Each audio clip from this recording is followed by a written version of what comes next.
جبریل کو بھیجا، کہا ہے محبوب اس سے جا کے پوچھئے رغمی ومن خلقت وحیدا، یہ کہتا مجھے چھوڑیے، مجھے چھوڑیے، میں نے تو اسے اکیلا پیدا کیا۔ جب یہ ماں کے پیر میں تھا، ماں کے پیر سے باہر بے لباس ننگا ہو کے آیا، میں نے اسے لباس دیا، میں نے اسے بولنے کی قوت دی، میں نے اسے چلنے کی صلاحیت دی، میں نے اسے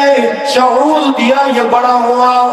آج اس کا نام ہے، یہ میرا ذاتی کمال ہے۔ ذرنی ومن خلقت وحیدا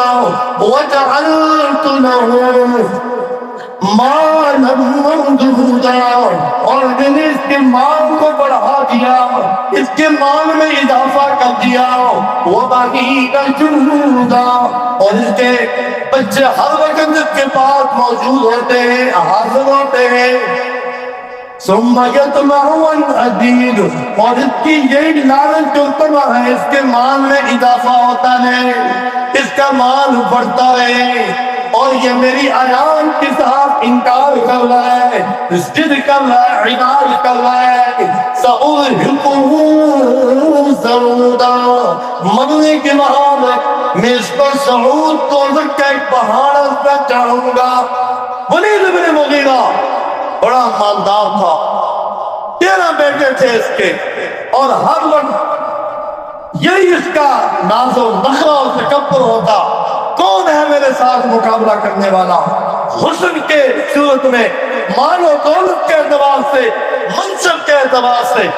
اللہ کے محبوب صلی اللہ علیہ وسلم ولید بن مغیرہ کے پاس جا پہنچے، عمر میں بڑا تھا، کہنے لگے چچا جی میں آج بڑی امید لے کے آپ کے پاس آیا ہوں، آج میں دعوت کی غرض سے آپ کے پاس آیا ہوں، آج میرے پیغام کو مسترد نہ کرنا، میری بات کو قبول کرنا۔ ولید بن مغیرہ کہنے لگا بچید آج جو کچھ تو کہتا ہے میں سنوں گا، بول کیا بولتا ہے؟ اللہ کے محبوب صلی اللہ علیہ وسلم نے سورۃ مومن کی تلاوت شروع کی، غافر الذنب وقابل التوب شدید العقاب ذی الطول لا الہ الا هو الیہ المصیر۔ زندگی بھر گناہوں کا ڈوبا ہوا، جب میرے رب کی طرف آئے گا غافر الذنب، میرا رب اس کے گناہوں کو معاف کر دے گا، جتنے گناہوں میں ڈوبا ہوا زبان سے توبہ کرے گا، وَاللَّهِ بِالتَّوْبِ، میرا رب اس کی توبہ کو قبول کرنے والا ہے۔ جب کہا ولید کی حالت تبدیل ہوگی، کہنے لگا واقعتاً آپ یہ جو کلام ہے اللہ کا ہے، ٹھیک ہے مجھے تھوڑی سی مہلت دو اور میں مشورہ کر کے میں آپ کو فیصلہ سناتا ہوں۔ چلا گیا ابو جہل کے پاس، کہا یار بات سنو، آپ ہر وقت اپنے بھتیجے کے مخالفت میں رہتے ہو، آج جو اس نے کلام سنایا نہ وہ کسی جادوگر کا ہے، نہ کسی نجومی کا ہے، نہ کسی انسان کا ہے، اس نے تو میرے جسم کے جتنے اعضاء تھے ان کو ایسا کر دیا جیسا کہ میں محسوس کر رہا تھا میرے جسم کے اوپر میرے جتنے بال ہیں یہ سارے کے سارے جسم کے رونگٹے اور بال کھڑے ہو گئے۔ ابو جہل کہنے لگا ہاں الیاذ باللہ تو بھی محمد کے جادو میں آ گیا، اور تانے دیے۔ پھر واپس آیا، جس کا نقشہ قرآن نے کھینچا، آ کر کہنے لگا انہو فکر وقدر، ان تو غور و فکر کیا،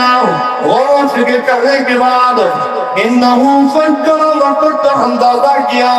ثم قتل کیف قدر،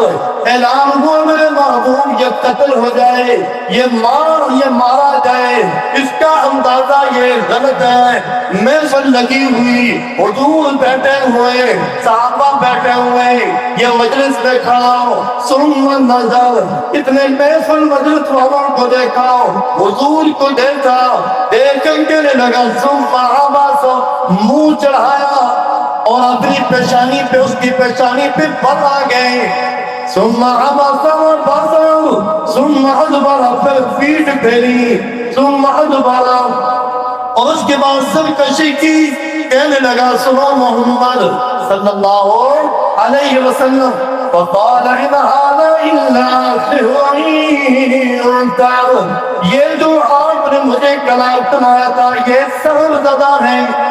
یہ قرآن پاک یہ تو کوئی جادو وغیرہ ہے، ایسے نہیں مانتا ہوں۔ ان هذا الا قول البشر كاسوسری سفر وما ادراك ما سفر، ان قریب ہم اس سے داخل کریں گے جہنم کی ایک وادی ہے، سفر اس پہ داخل کریں گے۔ کتنا کامل ترین انسان تھا لیکن اللہ نے قبولیت سے محروم کر دیا، قبولیت سے محروم۔ 13 بیٹوں میں سے 4 بیٹوں نے ایمان لایا۔ خالد بن ولید رضی اللہ تعالیٰ عنہ،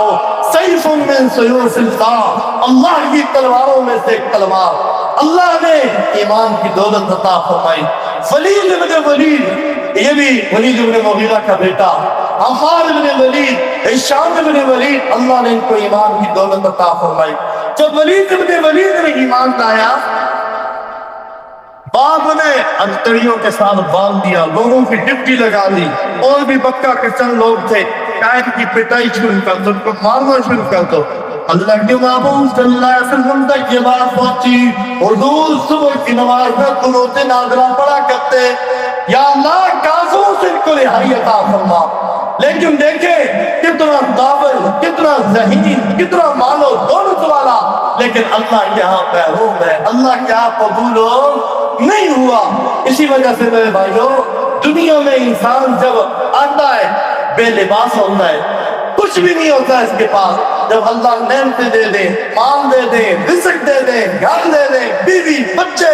دنیا کی نعمتیں، صحت، اس وقت انسان تکبر کرتا ہے اور کہتا ہے یہ تو میری ذاتی میں قابل ہوں۔ ہاں تو فرمایا یہ قابلیت اللہ کے ہاں قابل قبول نہیں ہے۔ امام البانی مجدد الفسانی رحمۃ اللہ علیہ کا دور ہے، ابو الفضل اور فیضی 2 بھائی ہیں، اور دونوں بھائی بہت بڑے عالم ہیں، اتنے ذہین قرآن مجید کی ایک تفسیر انہوں نے لکھی، اسے سواد الالہام کہا جاتا ہے۔ قرآن مجید کی باعث تفسیر لکھی جو بغیر نقطے کے، ایک نقطہ نہیں ہے، با تا شین قاف، یہ ایک نقطہ پوری تفسیر میں نہیں ہے، اتنے ذہین تھے۔ اور جب بادشاہ کا دربار سکتا، اس زمانے میں جیسے آج کا سیاست کا چرچا ہے، ہر جگہ ہر جماعت کا تذکرہ، ہر دور اور زمانے میں اپنا فن ہوتا تھا،